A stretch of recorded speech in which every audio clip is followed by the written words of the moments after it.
senhores cavalheiros, senhoras damas, Pac-Man Master 9 mais uma vez vivo ainda, e eu vos trago o quinto vídeo da nossa série sobre Roma, trabalho e ócio. Antes de qualquer coisa, eu notei algo interessante nesse assunto.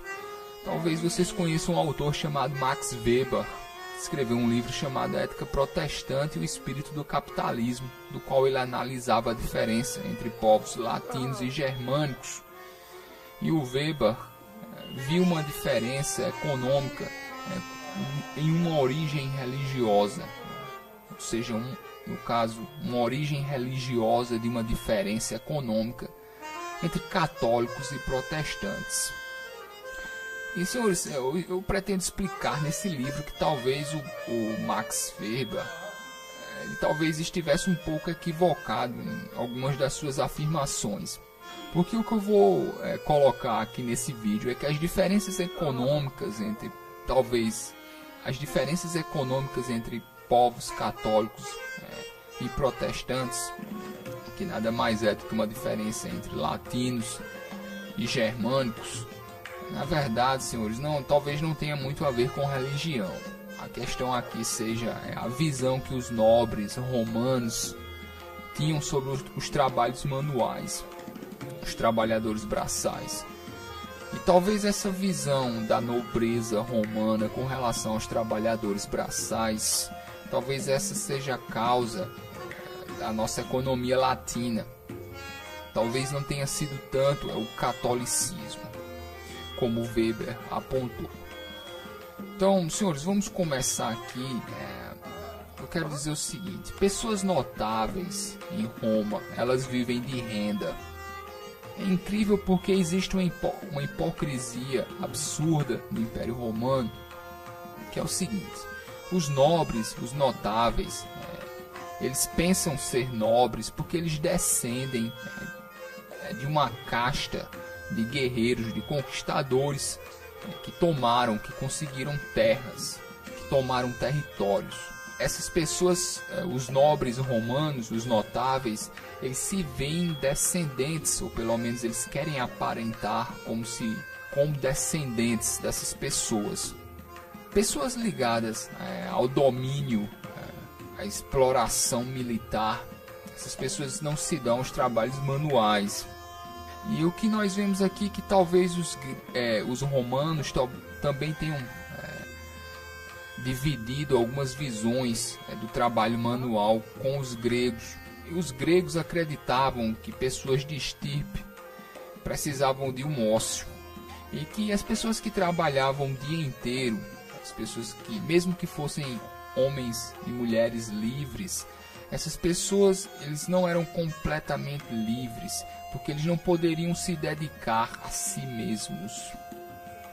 Então o nobre, ele se vê como uma pessoa totalmente livre, porque ele não tem que gastar o tempo dele inteiro tendo que fazer serviço manual. Senhores, o ócio ele é uma espécie de orgulho de classe em Roma antiga. Apesar de todas essas pessoas eles praticarem a usura, apesar de muitos senadores terem seus negócios, a lei romana inclusive proibia o comércio marítimo aos senadores, algo que obviamente eles não levavam em consideração. Mas apesar de tudo isso, a classe dos notáveis, eles não querem pelo menos aparentar como pessoas que se envolvem com trabalhos manuais e principalmente com comércio. Isso é muito interessante. Que parece os romanos eles tinham uma visão, senhores, horrível dos comerciantes. Depois nós veremos aqui algumas citações. Mas vamos colocar que trabalhadores não são homens livres por completo, porque eles não podem se dedicar totalmente ao desenvolvimento da sua personalidade.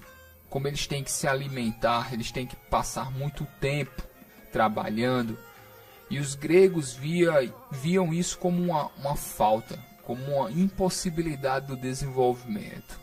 Senhores, eu vou colocar aqui uma citação do Xenófonte.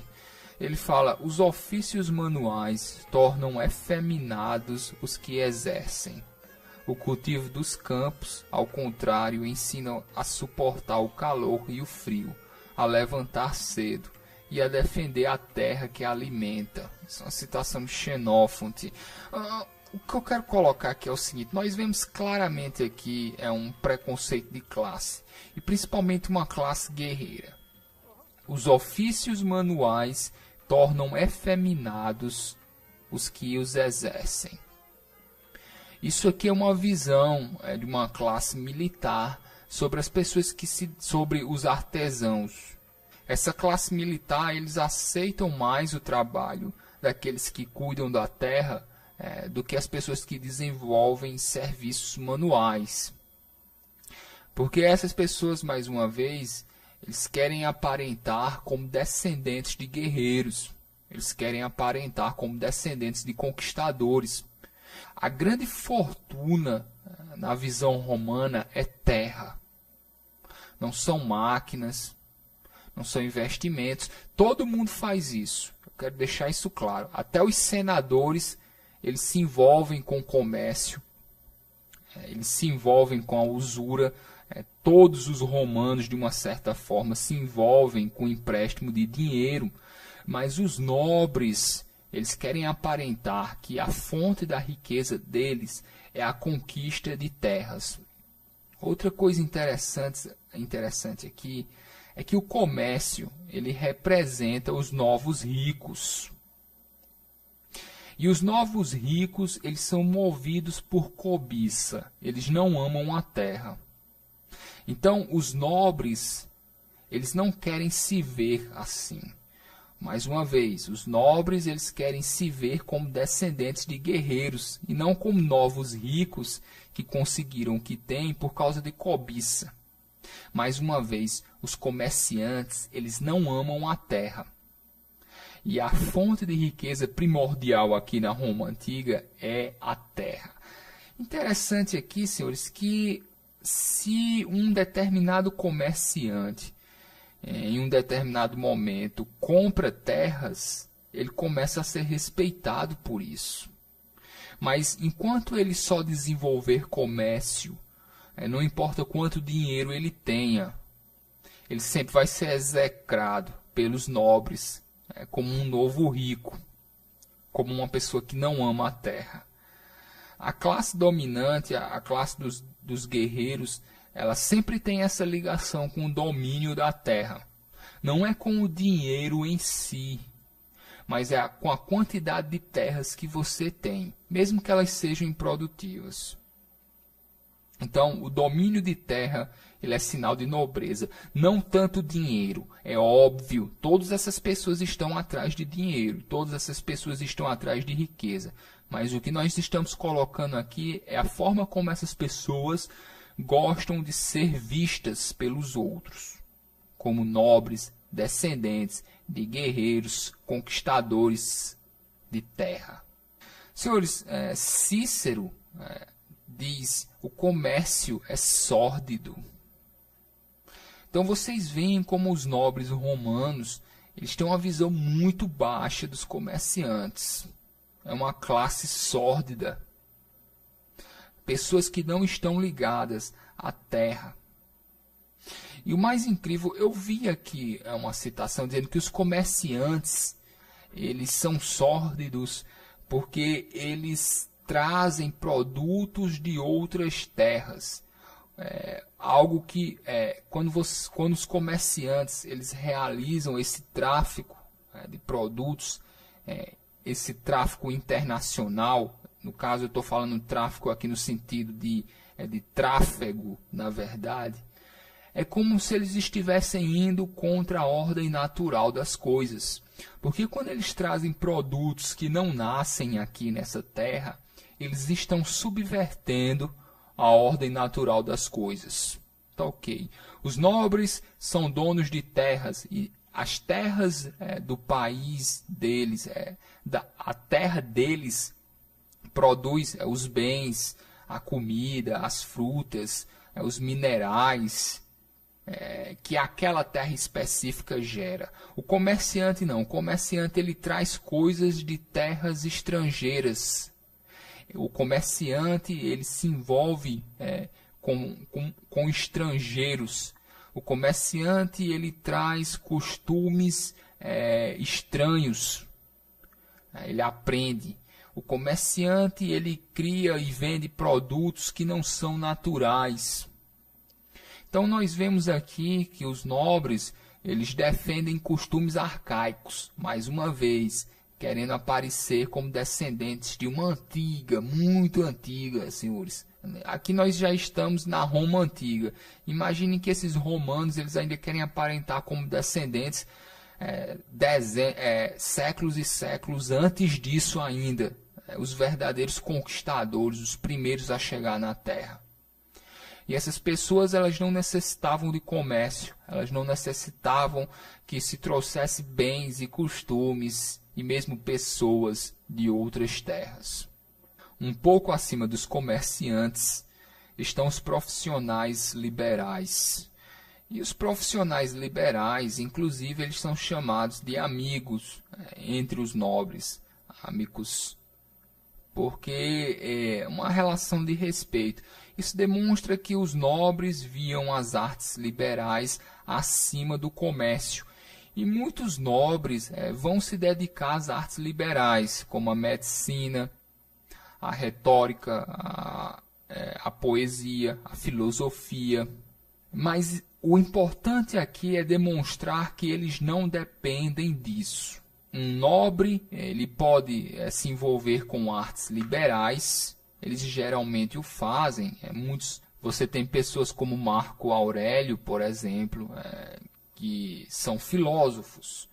Mas eles não dependem disso para viver. Eles desenvolvem por amor a uma determinada arte liberal. Eles não podem aparecer como se eles dependessem disso. Inclusive, alguns nobres, no túmulo deles, aparece a arte liberal com a qual eles se ligaram em vida. Então, eles veem as artes liberais bem acima, na verdade, do que o comércio. Mais uma vez, segundo Cícero, o comércio é sórdido. E eu expliquei aqui as razões. Então, senhores, o comércio é sórdido, mas todos se envolvem com ele. E os nobres, apesar de se envolverem muito com o comércio, eles não podem de forma alguma aparecer como se eles dependessem disso. Por exemplo, eu dou o exemplo dos Medici, na Itália, já na Itália renascentista, eles são uma figura de banqueiros, por exemplo. Se os Medici existissem em Roma antiga, não haveria nenhum problema que eles fossem banqueiros, mas eles não poderiam demonstrar que eles dependiam daquilo para viver. Além do mais, todo romano, de certa forma, ele se envolve com atividades que hoje seriam levadas a cabo pelos bancos. Do imperador aos plebeus, todo mundo se envolve com a usura, todo mundo empresta dinheiro a juros, inclusive dentro da família, entre irmãos, pais e filhos.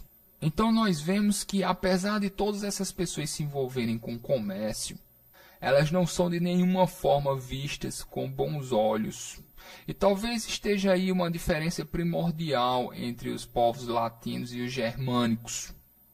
Os germânicos, eles não viam problema algum em você se envolver com isso. Mas nós que viemos de uma sociedade, senhores, nós que somos herdeiros do Império Romano, nós como povos latinos, entre povos latinos, os plebeus eles sempre imitam os costumes dos nobres. E talvez o costume dos nobres de ver o comércio e o trabalho manual como algo sórdido, talvez essa visão tenha passado para as camadas mais baixas.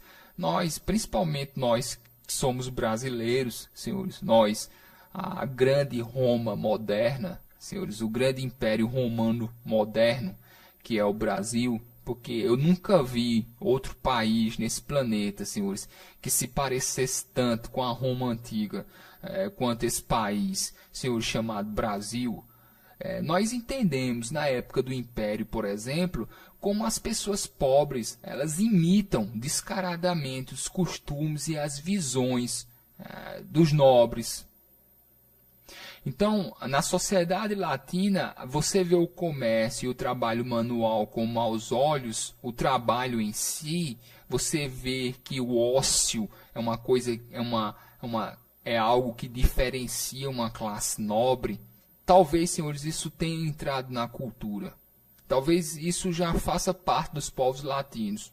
E o que nós vemos é que germânicos, muitas vezes, os trabalhos manuais que eles exercem, chegam mesmo a fazer parte dos nomes deles. Porque quando eu vejo os nomes germânicos, é muito comum mesmo que o sobrenome de uma pessoa seja o trabalho manual que ela exerce. Mesmo entre pessoas muito ricas. Isso não ocorre, senhores, na sociedade latina, entre latinos. Na classe, entre romanos principalmente, o meu sobrenome diz, é o clã de guerreiros e conquistadores do qual eu vim, eu como um nobre. Vocês conseguem ver uma diferença clara e nítida com relação ao trabalho entre germânicos e latinos? Então, o Max Weber, por exemplo, ele colocou que essa visão vinha do catolicismo, que a nossa visão do trabalho, nós latinos, nós permanecemos mais atrasados em relação dos germânicos, por causa do cristianismo, do catolicismo principalmente. Mas não foi por causa disso, senhores. O Max Weber colocava que os protestantes germânicos, eles viam o trabalho com bons olhos, enquanto nós, que éramos católicos, latinos, nós víamos o trabalho como uma forma de cobiça, que era pecado. Ok, eu entendo que isso realmente existiu, mas talvez não seja só isso. Talvez, senhores, a nossa visão do trabalho, nós como latinos, o que nos diferencia dos germânicos, venha mesmo antes do cristianismo, tá ok? Venha desde essa visão dos nobres, do comércio como algo sórdido e dos trabalhos manuais como algo que não é digno, mais uma vez remontando a uma classe muito, muito antiga de guerreiros, de nobres militares, dos quais, senhores, os romanos, os notáveis romanos querem aparentar, pelo menos, que são descendentes. Eu acredito que isso seja suficiente por hoje. O próximo vídeo eu vou falar especificamente, senhores, desse conceito, o conceito latino de patrimônio, tão importante na sociedade romana, como o patrimônio, na verdade, é o centro da organização social e, porventura, econômica de Roma.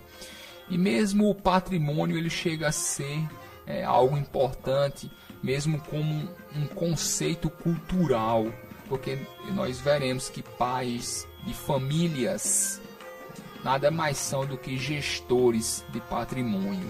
Senhores, esse será o próximo vídeo.